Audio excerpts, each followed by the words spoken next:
আসসালামু আলাইকুম রহমতুল্লাহ বরকাতুহু। তে বন্ধুগণ, আশা করি আল্লাহ পাকের রহমতে সকলেই সহি সালামত আছেন। তে কবি গাজী এক্কাশালী ইউটিউব চ্যানেলের পক্ষ থেকে আপনাদের সকলের প্রতি রইল একান্ত আন্তরিক শুভেচ্ছা ভালোবাসা। তে বন্ধুগণ, এখন আপনাদের সামনে যে বয়ানটা রাখবার চেষ্টা করব, বয়ানটা অত্যন্ত জরুরি সময়ের প্রেক্ষিতে। বয়ানটার নাম হলো নতুন রাজনৈতিক দল গঠন অতীব জরুরি। কি বয়ানটার নাম? নতুন রাজনৈতিক দল গঠন অতীব জরুরি। তে কইতে পারেন আপনারা যে দেশে তো অনেক রাজনৈতিক দল আছে, তারা ক্ষমতায় আসেন, ক্ষমতায় আছে, তাইলে নতুন আবার কিসের দল করবো? আপনার রাজনৈতিক এই সমস্ত কথা বলার দরকার কি? দরকার আছে। আমাদের দেশে প্রধান প্রধান দল আছে, বিএনপি আছে, জামাত ইসলাম ছিল, আছে, আগে জাতীয় পার্টিও ছিল মোটামুটি, তারপরে আওয়ামী লীগ ছিল বলতেছি, এগুলো এখন এগুলোর অস্তিত্ব নাই আসলে। তো যাই হোক, সেটাও আমার কথা না, কিন্তু আছে। ইলেকশনের সময় মানুষ যে দলকে সমর্থন করে ভোট দেয়, দিতেছে, দিবে, কিন্তু দলের প্রতি যে এত আনুগত্য তা না, কিন্তু যে আনুগত্যটা দেখা যায় বিশ্বকাপ ফুটবলের সময়। অর্থাৎ বিশ্বকাপ যে ফুটবলটা হয়ে গেল কয়েকদিন আগে, দেখা গেছে আমাদের টোটাল জনগোষ্ঠী দুইটা ভাগে বিভক্ত। একটা হলো আর্জেন্টিনার সমর্থক, আর একটা হলো ব্রাজিলের। দুই দলেরই গেঞ্জিগণ, পতাকাগণ সমানে সমানে, বুঝলেন না? তবে ইদানিং ওই ব্রাজিল দল বেশ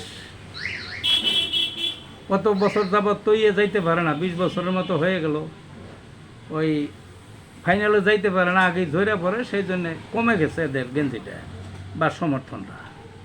এবং একটা জিনিস লক্ষ্য করবেন, আমাদের দেশে ওই বিএনপিও কোনো কোনো সময় হারছে, আওয়ামী লীগও হারছে, তারপর জাতীয় পার্টিও হারছে, তারপরে ওই জামাত ইসলামও হারছে, আবার কোনো কোনো দল জিতছেও। কিন্তু হাইরে গেলে শোকের জন্যে আত্মহত্যা করছে, এইরকম ঘটনা কিন্তু নাই। ইলেকশনে হাইরে গেলে যে আত্মহত্যা করে এইরকম ঘটনা কিন্তু আমাদের দেশে নাই। কিন্তু দেখেন, এই যে আর্জেন্টিনাটা হাইরে গেল, ওই দেখলাম কুষ্টিয়া একজন আত্মহত্যা করছে, আরও বিভিন্ন জায়গায় আত্মহত্যা করছে। আবার রিসেন্টটা নেইবার যাইয়া কারেন্টের শর্ট খাইয়া বা গাছে থেকে পইরা যাইয়া, উপরে থেকে পইরা যায়, কত মরে। ঘর বাড়ি রে ওই দেশের পতাকার রং দেয়া সাজিয়ে ফেলায়, জার্সির রং দেয়া। তো এটা কি?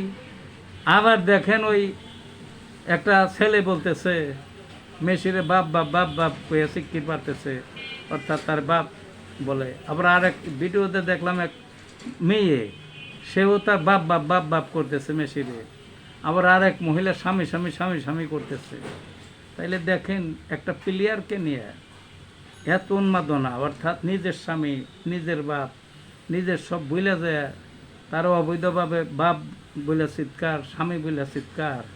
কিন্তু রাজনৈতিক কত নেতা আছে, এদের প্রতি তো এত আসক্ত কেউ নয়। এগুলো তো কোনো ইতিহাস আমাদের দেশে দেখা যায় না যে একটা নেতারে একটা অন্য একটা লোকে বাপ বাপ বলে চিৎকার করছে, স্বামী স্বামী বলে চিৎকার করছে, ভাই ভাই বলে চিৎকার করছে, হয় নাই। কিন্তু ওই আর্জেন্টিনার দলের জন্য, খেলোয়াড়ের জন্য এইরকম করতে দেখা যায়, মাতম। আর আগেই তো বলছে যে দল একটা হারবে, একটা জিতবে, রাজনৈতিকভাবেও, ভোটেও, আবার খেলায়ও। কিন্তু আমাদের দেশের দল হারে জিতে, বিভিন্ন সময় বিভিন্ন দল আসে, ইলেকশনে জিতে আসে, কিন্তু তাই বলে ওই হারার যে সমর্থক, তারা তো আর করে না, আত্মহত্যা তো করে না কেউ। দ্বিতীয়বার আবার এটা বললাম, কিন্তু আর্জেন্টিনা হারার পরে আত্মহত্যা করলো কত মানুষ। সব খেলায় এইটা করে, তাহলে কত আসক্তি। টোটাল যে 18 কোটি মানুষ, এই 18 কোটি ওই দুইটা শিবিরে বিভক্ত আছে। মানে কইবেন যে গেঞ্জি তো সবাই কই দেয় না, গেঞ্জি দিচ্ছে অন্তত 18 কোটির মধ্যে 1 কোটি অন্তত এবার এই আর্জেন্টিনার গেঞ্জি গায়ে দিচ্ছে, আর বাকিরা গেঞ্জি দেয় নাই গায়ে, কিন্তু সমর্থন আছে।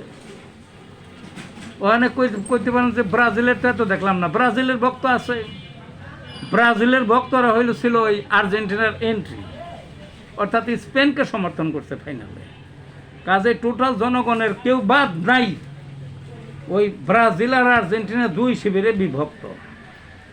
কাজে আমার পরামর্শ, যদি কেউ, আমার তো আর সামর্থ্য নাই, যদি কোনো কোনো বিজ্ঞজন কোনো রাজনীতির সাথে জড়িত বা রাজনীতি করতে চায়, ব্রাজিল রাজনৈতিক দল এবং আর্জেন্টিনা রাজনৈতিক দল, এই দুইটা রাজনৈতিক দল যদি করতে, অর্থাৎ ব্রাজিল এবং আর্জেন্টিনা নামে যদি দুইটি রাজনৈতিক দল করে ভোটে আসতো, আমার ধারণা আমাদের দেশে যে প্রচলিত দলগুলো আছে, বড়ই বলেন আর ছোটই বলেন, এরা মনে হয় তাদের সাথে পারত না ইলেকশনে।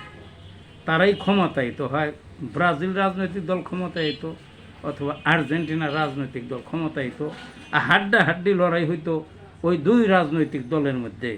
বর্তমানে প্রচলিত দল এগুলারে তেমন একটা মাঠে পাওয়া যেত না। তো এই সুযোগটা ইচ্ছা করলে নিতে পারেন, বুঝলেন না? কেউ কইতে পারেন এগুলো আত্মঘাতী কথাবার্তা, দেশদ্রোহী কথা। দেশদ্রোহী না তো, আত্মঘাতী কথা তো নাই। গেলে এগুলো হলো মাঠের বাস্তবতা, আপনাদের সামনে আমি একটু তুলে ধরলাম। তো ভালো থাকুন বন্ধুগণ।